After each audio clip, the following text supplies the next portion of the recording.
Hi YouTube and welcome back to the page. This is Dave, also known as Luvindemtrains. Here I am yet again constructing another Downtown Deco building called Labor Temple. Though Downtown Deco is still producing O-scale buildings, this particular one is no longer being made. As always, you can search the secondhand market for this building or any other Downtown Deco buildings that are no longer being produced. I happened to find this one on eBay. These, like the others I've built, were made in limited quantities.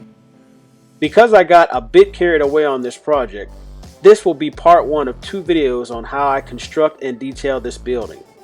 Anyways, let's get started.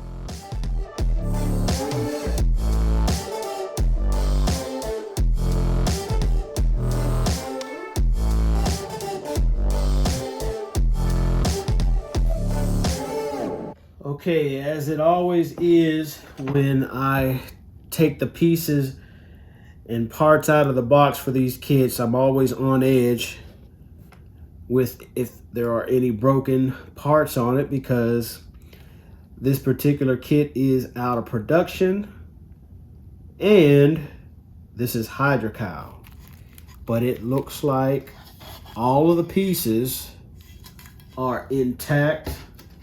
All four walls seem to be together, so I think we have a winner. As always with these kits, I'm always concerned. Number one, because the kit is out of production. So even though Randy says this,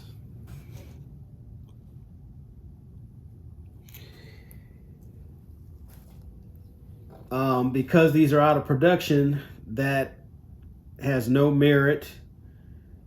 And for the most part, the kit, these larger walls are intact.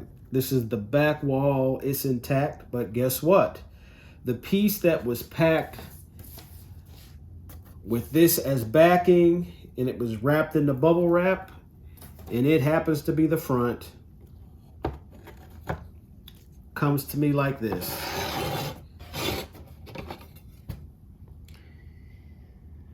So we got some work to do. I'm not going to panic because this looks like this won't be too bad, but it's still kind of frustrating, you know, that you have to start off, you know, putting pieces back together before you even start the build, as well as knowing that you cannot get this piece replaced. But that's the chance you take, and I knew that going in. But we're going to make this work. And I think if this is the only problem that I encounter, I think I'm going to be in good shape. So let me get to repairing.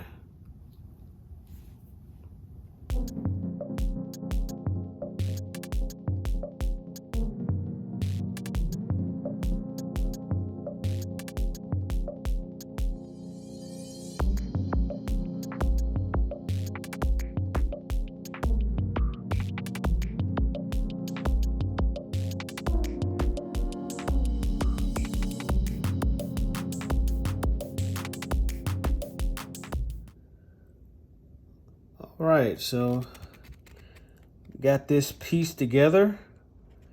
Put the spackle in and let it sit overnight. And I think it looks a lot better. And now I just need to go paint, or actually seal all the pieces with white spray paint. And we'll be ready to assemble the walls. Wasn't too bad. Okay everybody, so I went ahead and assembled the four walls, got those going. They went together pretty good. And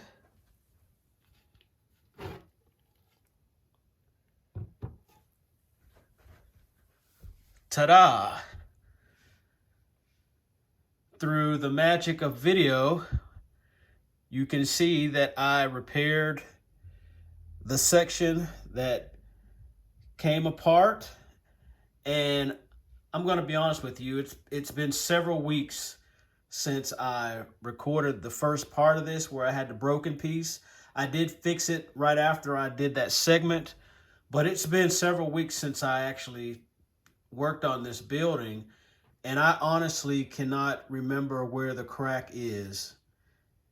So with the gluing in place and the little bit of patchwork I did with the spackle, and then of course doing the light coats of spray paint, it looks virtually like there was never a problem. So that's one reason why I don't panic with these kits when I see broken pieces, because Hydrocal can be repaired. You just have to have the pieces intact to put back together. So anyway, at this point, I think we're going to go ahead and start making a transformation and give this building some color. Okay, everyone, so here's an update within this update.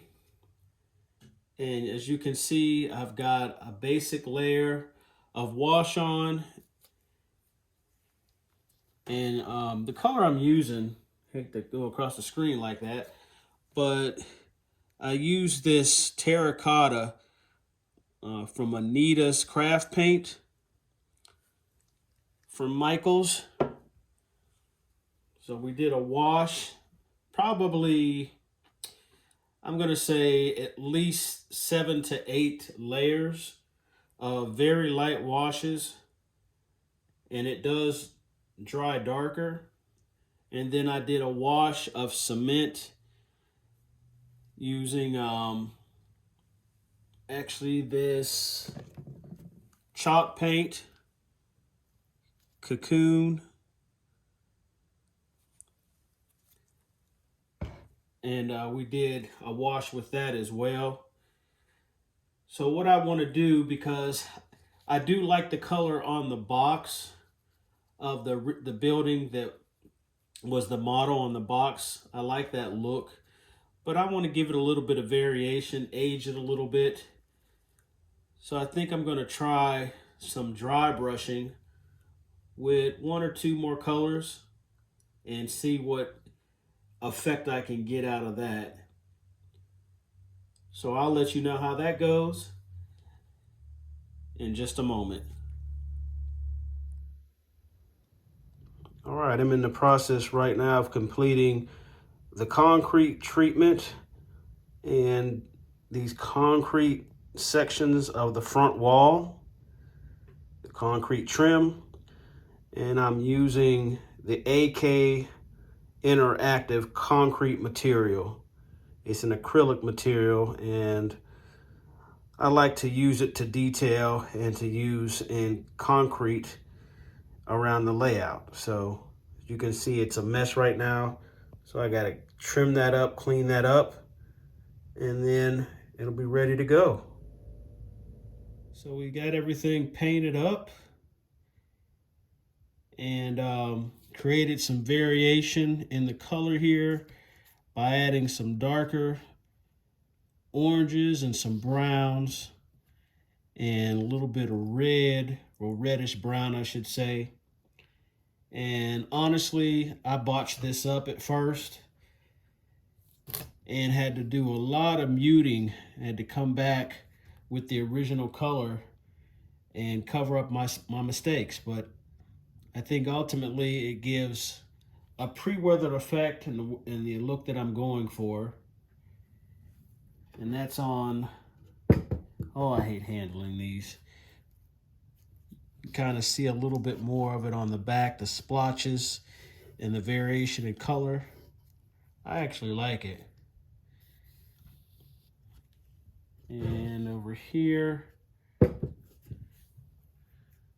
same thing. It's actually much more visible on camera. It's interesting how that works. Or I'm going blind. one or the other, maybe a mixture of the two.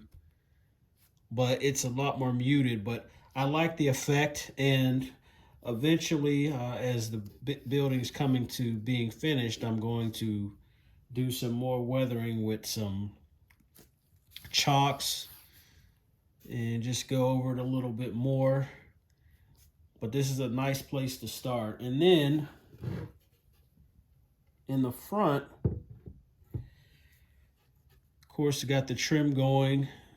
Showed you in the last segment where I added the AK concrete material. This right here, great product. Added that to the trim here and these three lines here. This up here was a little bit more intricate in the design, so I didn't want a chance messing that up. I probably could go in if I took my time and do it, but I'm just gonna give these a wash to age them, and I'll just use the same thing up here and see if we can't get that to blend a little better. So that's still to come, but it's going in the right direction. So what's next? Next, I'll probably maybe go in and add the decals. I think that's where I'm at this point in time. And of course, like I said, add the wash to that. And maybe I'll do a little bit of dry brushing. We'll see. But whatever I do, I need to get to it. So I'll be back. Okay, folks, I'm back with another update within an update. Wanted to stop. Sometimes I have to remind myself that I am making a video, or I will just keep going. So what have I done since the last segment? I did add the decals, as I mentioned, my signature superhero down there. Probably can't see that very closely, but we've got Spider-Man on this one, as well as the Miller Beer decal. And I'll turn it around gently, and you see where I've got the labor sign on there and the Union Club, cool and comfortable inside. So when buildings not all had air conditioning, they put that on there to give a perk to being part of the organization or coming to the business. So got to be very careful about this. Once again, Randy does a great job of instructing how to get this on here, and I half read and almost had an issue. As you can see, some of the paint is darker, or I should say lighter in areas, and that's purposeful. That's part of the beginning of the weathering process, which I have started. Also, with these bolts that go into the walls, you got them on each side, the front, all over.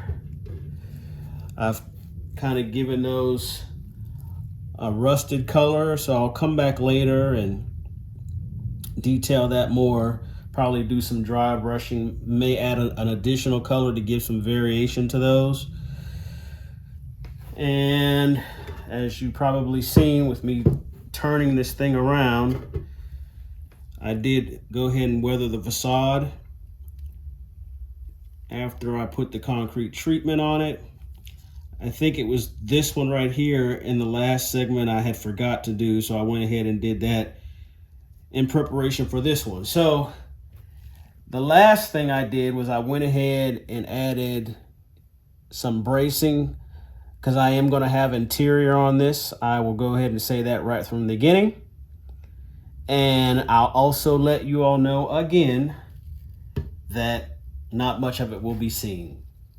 At least not on this particular layout.